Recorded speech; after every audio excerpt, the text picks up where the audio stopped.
जय हिंद बच्चों, आप सभी ने अपना रिजल्ट देख लिया होगा।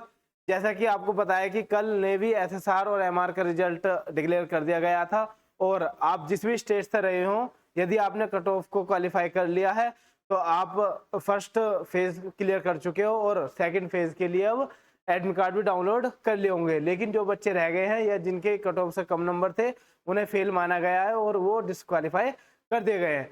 लेकिन एक बात याद रखना, आपने चाहे कट ऑफ से 40 नंबर ज्यादा लाए हों या फिर 0.25 ही नंबर ज्यादा लाए हों, आपका सिर्फ क्वालिफाई माना गया है। मतलब फेज 1 जो था वो सिर्फ क्वालिफाई था, इसमें कोई नंबर काउंट नहीं होगा, ना ही इसके बेस पर कोई मेरिट बनेगी। रियल गेम तो अब स्टार्ट होगा फेज 2 में, जहां पर आपका फिजिकल और रिटन एग्जाम और उसके बाद मेडिकल होगा। और जो फेज 2 में एग्जाम होगा उसके अकॉर्डिंग आपकी मेरिट लगेगी। मैं आपको उसको एक सेपरेट वीडियो में बता चुका हूँ। लेकिन वो बच्चे जो किसी न किसी वजह से रह गए हैं, वो अपनी गलती को एहसास करें, अपनी गलतियां देखें, कहाँ पर आपसे मिस्टेक हो गई या फिर क्या चीज की कमी रह गई थी, उसको सुधार करें और आगे बढ़ें। कोई दिक्कत नहीं है, एक फेलियर आपको ज्यादा झुका नहीं सकता, ज्यादा गिरा नहीं सकता। ये फेलियर सिर्फ आपको सिखाने के लिए आते हैं कि अभी आपको और जरूरत थी।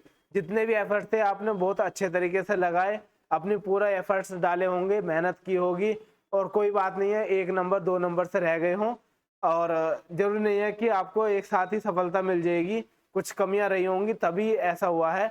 अब उनमें सुधार करके आप बिल्कुल भी बैठने, निराश होने बिल्कुल भी समय नहीं है। जल्दी से खड़े होइए और अपने अगले एग्जाम के लिए तैयारी कीजिए। आई होप आपने एयरफोर्स का फॉर्म फिल कर दिया होगा और उसका एग्जाम भी बहुत जल्द है, सिर्फ 1.5 महीना है आपके पास। मतलब जैसे 2 महीने मान के चलो, अगस्त, सितंबर और 18 अक्टूबर को उसका एग्जाम है। तो निराश होने की जरूरत नहीं है और 10 दिन, 15 दिन या 1 हफ्ता बर्बाद करने की जरूरत नहीं है। जल्दी से लग जाइए, क्योंकि जो आपने पढ़ाई करी है वही काम आने वाली है। मैं इस वीडियो में उन बच्चों के लिए बताने वाला हूँ जिन बच्चों ने फेज 2 को क्वालिफाई कर लिया है और फेज 2 के लिए तैयार होंगे। और फर्स्ट ऑफ ऑल, पहले तो आप सभी के लिए कॉन्ग्रेचुलेशंस कि आपने एग्जाम क्लियर कर लिया है। पहला पड़ाव आपका क्लियर हो चुका है, पहली सीढ़ी आप चढ़ चुके हो। और याद रखना कि पहला स्टेप ही बहुत हार्ड होता है, उसके बाद चीजें थोड़ी थोड़ी आसान होने लगती हैं। अब आपके अंदर एक नई एनर्जी होगी, नया कॉन्फिडेंस होगा, और उस कॉन्फिडेंस के साथ मैं आगे चलता हूँ और आपको बताने वाला हूँ कि आपके स्टेज से क्या क्या कट ऑफ गई होंगी या फिर आगे आने वाले इंटेक के लिए आपको क्या ध्यान में रखना है। मैं सभी स्टेट की कट ऑफ तो लेकर नहीं आया, बट कुछ इंपॉर्टेंट स्टेट हैं जिनकी हमें ध्यान में रखनी होगी। और यही इंपॉर्टेंट स्टेट्स हैं जिसमें सबसे ज्यादा कट ऑफ जाती है, जैसा कि हरियाणा। हरियाणा की सबसे ज्यादा गई है, 31.5 कट ऑफ गई है। उसके बाद उत्तराखंड की 26.5, उत्तर प्रदेश की 31, बिहार की 28.5, उड़ीसा 26, राजस्थान 31.5 और असम 15। तो आप मेनली आप भी जानते होंगे कि हरियाणा, उत्तर प्रदेश, बिहार और राजस्थान के ज्यादा बच्चे होते हैं, तो इनकी कट ऑफ हाई गई है, 30, 31.5, 30 और 31.5। और यहाँ पर देखिए 28.5। तो ये बहुत ज्यादा कट ऑफ गई है आपकी मेरिट के हिसाब से। क्यों? क्योंकि यहाँ के बहुत ज्यादा बच्चे तैयारी करते हैं, और जितने ज्यादा बच्चे होंगे उतनी ज्यादा तैयारी या उतना ज्यादा कॉम्पिटिशन होगा। तो उसको देखते हो। लेकिन ये मेल की थी, फीमेल ऑन एन एवरेज 21.75 के अराउंड रही, कहीं कहीं 21 गई है, कहीं 21.25 गई है। तो इतने कट ऑफ के आसार थे और मैंने भी आपको प्रिडिक्ट किया था। और आप देख सकते हो कि मैंने आपको बताया था कि 9 से 12 अगस्त के बीच में, 7 से 12 अगस्त के बीच में आपका रिजल्ट अनाउंस हो जाएगा। और देखिए 9 अगस्त को आपका रिजल्ट अनाउंस हो गया कि जो डेट आपको प्रिडिक्ट की गई थी, बताई गई थी, उसी के अकॉर्डिंग आपकी रिजल्ट डिक्लेयर किया गया। वहीं फीमेल की मैंने बताया था, यदि आपको आपके 20+ नंबर बनने हैं तो आप अपने फिजिकल की तैयारी कर सकते हो, फेज 2 की तैयारी कर सकते हो। अब जिसने बात मान ली थी या फिर जो आगे बढ़ गए थे उसको एज मिल जाएगी अब। लेकिन जो लड़कियां या फिर जो लड़के अब जाकर तैयारी करेंगे तो उनको बहुत ज्यादा कठिनाइयों का सामना करना होगा और मेहनत करनी होगी। अब मैं आता हूँ कि फेज 2 की तैयारी कैसे करें। आपको इस चैनल पर मैंने पहले ही वीडियो प्रोवाइड कराई हुई है, क्या कि नेवी एसएसआर के फेज 2 में क्या क्या होता है।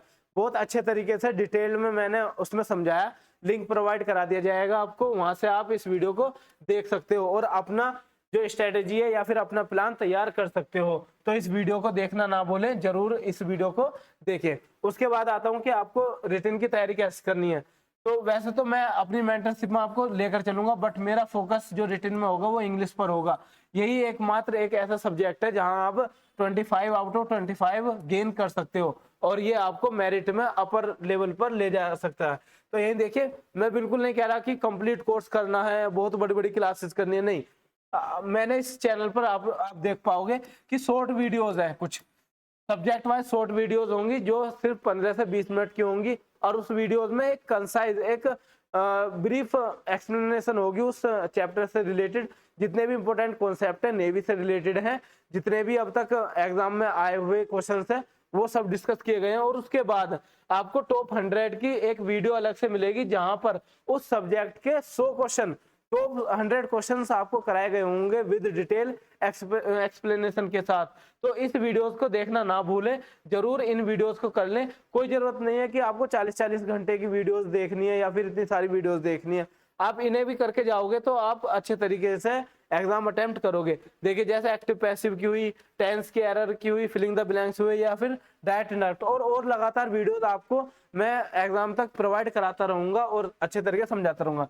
यदि आप टॉपिक वाइज हमारी एक सीरीज को फॉलो करना चाहते हैं, जिस सीरीज का नाम है कमांडो सीरीज, इस सीरीज में क्या होता है कि इंग्लिश के इंपॉर्टेंट कॉन्सेप्ट या फिर इंपॉर्टेंट टॉपिकों को उठाकर उनके कॉन्सेप्ट डिस्कस किए जाते हैं और उनका यूज बताया जाता है।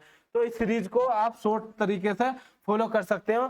और देखिए ये पार्ट में डिवाइड होती है, सिर्फ 8 से 9 या 10 मिनट की वीडियो होती है जिसमें टोटली डिस्कशन किया जाता है और आप अच्छे तरीके से अपना डाउट क्लियर कर सकते हो और हमें कमेंट बॉक्स में सजेस्ट कर सकते हो कि हम किसके लिए नेक्स्ट वीडियो लाएं। अब आगे देखिए, यदि आप हमारे टेलीग्राम चैनल से जुड़ना चाहते हैं तो हमारे टेलीग्राम चैनल का नाम है इंग्लिश बाय सचिन तोमर और ये लिंक आपको डिस्क्रिप्शन में मिल जाएगा, वहां से आप ज्वाइन कर सकते हो। ये पीडीएफ चाहिए आपको या नोट्स या फिर कोई भी अपडेट एग्जाम से रिलेटेड, सब आपको टेलीग्राम ग्रुप पर मिल जाएगी।